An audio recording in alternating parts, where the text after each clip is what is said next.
First off, let's start with the actual definition. In animal behavior, dominance is defined as a relationship between individuals that is established through force, aggression, and submission in order to establish priority access to all desired resources, food, the opposite sex, preferred resting spots, and so on. An example of this type of behavior, without human interaction, might show a dog or another animal that knows how to be respectful when around others, but will assert themselves over specific resources they perceive as theirs. A well-balanced dog takes care of business and moves on. They give a quick correction and boom, that's it. No hard feelings and no more fighting.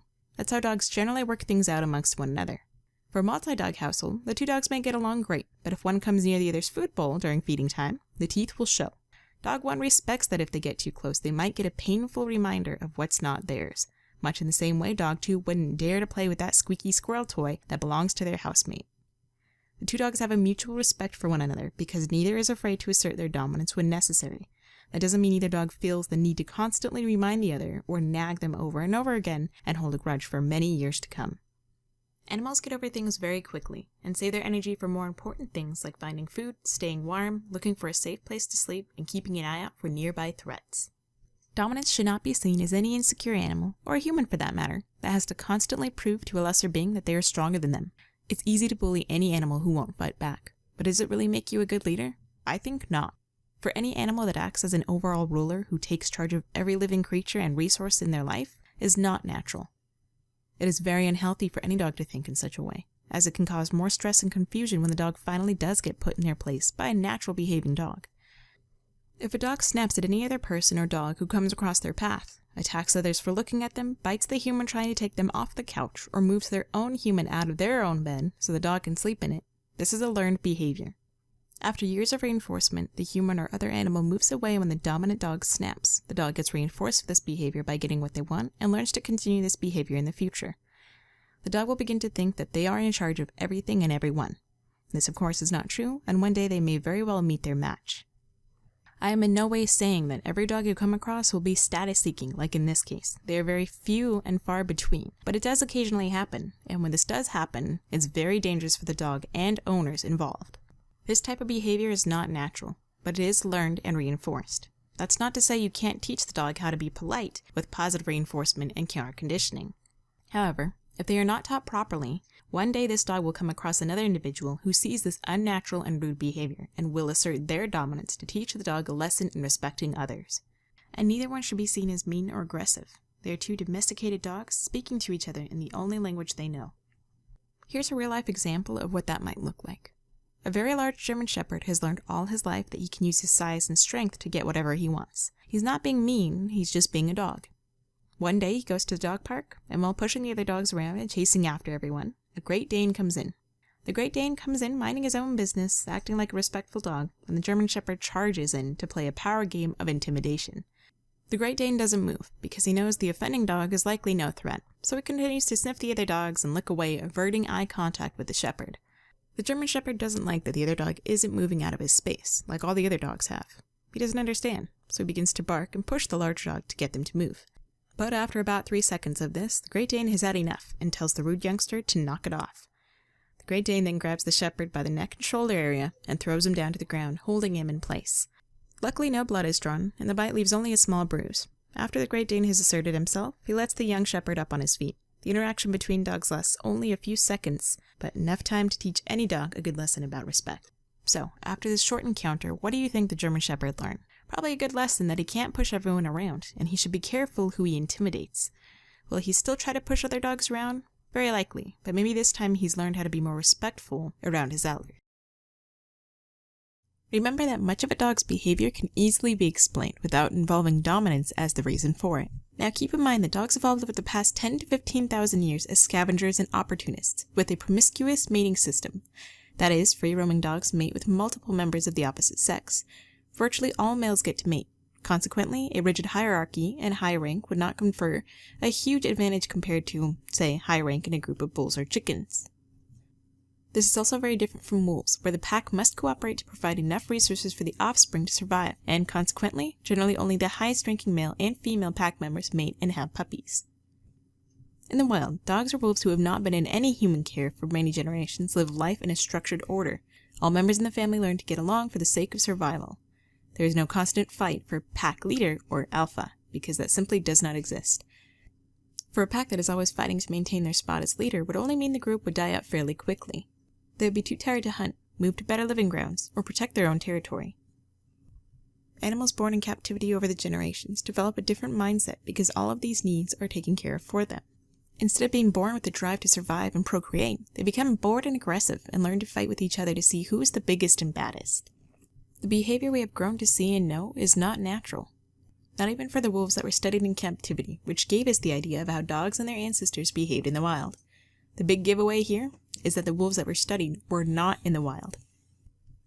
It's bad enough that humans tend to get so caught up in their own emotions that they now have to start placing their ideals and beliefs on animals. So if a trainer gives you the idea that your dog is dominant and you need to use force to train them, you might be persuaded to do so. The purpose of force in most cases is to stop a behavior. Overall, effective force does suppress behavior. Punishment, the use of force coercion to decrease a behavior, can work to permanently stop behavior in instances where it's used correctly. In many cases where it is metered correctly, it serves to suppress behavior, only temporarily though. Especially when it's not paired with rewards for appropriate behavior and when the underlying emotional state and cause are not addressed. To the viewer, immediate suppression may look like a cure. Watch closely to see if the dog looks like they are happy, ears forward, head and tail up, body relaxed, smile face, to be behaving well, or if they look suppressed and fearful, tail down, tense, avoiding eye contact, ears back or out to the sides, they look sleepy or move slowly. Now, the old method of training was to assume dogs were trying to be dominant if they didn't behave. As a result, we would use force until they gave in rather than addressing the underlying emotional state or cause, such as fear or rewarding of inappropriate behaviors. We would also focus on punishing the bad behavior when we were also accidentally rewarding the bad behaviors too, and we would forget to reinforce appropriate behaviors at a really high rate so these behaviors could become a habit. An example of this type of behavior will be if a dog jumps up on a guest when they walk in the door. It's rude in human behavior, but for a dog it's perfectly normal. They're excited, they're happy, they want to say hello, and you punish them. You push them down, you knee at them, turn your back, yell at them. All the while you're actually rewarding the dog. You're giving them what they crave, attention. Updated methods based on the psychology of learning and behavior take into consideration the motivations and emotional state and are driving behavior and factor in the everyday reinforcers, both accidental and incidental, that drive the behavior. Unruly behavior is most often not due to the drive to attain higher rank.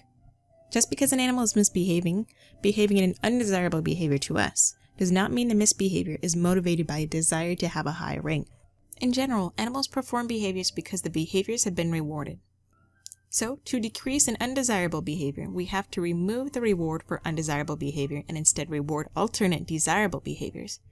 For instance, that dog that jumps up on you, avoid moving or giving attention at all. Instead, preemptively reward him for sitting repeatedly so that sitting becomes a habit. Having a stable rank does not mean the situation is peaceful. Rank is maintained through ritualistic aggressive acts on the part of the higher ranked individual and appeasement or deference on the part of the lower ranked individual. In many groups, once rank is obtained, individuals can then forge stronger bonds through mutual grooming or other bonding behaviors. Some alpha individuals have more aggressive styles in maintaining rank, while others have a calm, more subtle style. Different species also have different tendencies. For instance, macaque monkeys are notoriously despotic and aggressive in removal of the higher-ranked fighting within the group. Similarly with mixed packs of wolves, such as occurs in captivity. Removal of higher-ranked wolves can lead to the need for re-establishing rank once the individual is reintroduced. Rank may only be short-lived and lost opportunistically. In the wild, a high-ranking animal's alpha status may only last a short time. That is, it will last only as long as the individual can maintain its rank through aggressive acts. For instance, a lion's tenure lasts an average of 2 years. In elephant seals, the beach master may only have several years where he can attain high enough rank to mate. And that's not necessarily a bad thing. The strong move on to breed, and the weak die out. It's natural selection. In a way, it's kind of good. We want the good, strong, healthy genes to be passed on. But this doesn't necessarily help when humans are trying to train their own dogs. Because we are doing just that, training with them, not breeding with them. We are not an animal, so we do not need to act as such. Actually, wolves in the wild generally do not gain their high rank by fighting their way to the top. Instead, a male and female breed, and the pack is a family unit, comprised of the parents and the offspring. The parents naturally become the leaders, and the offspring naturally follow their lead. As a result of this discovery regarding pack structure, wolf biologists no longer even use the term alpha with wild wolf packs. Okay, so let's sum everything up. A healthy dog does not think they are in charge of everything and everyone. They understand dominance and deference. They know how to assert their dominance when needed and yield to others when they are told to back off.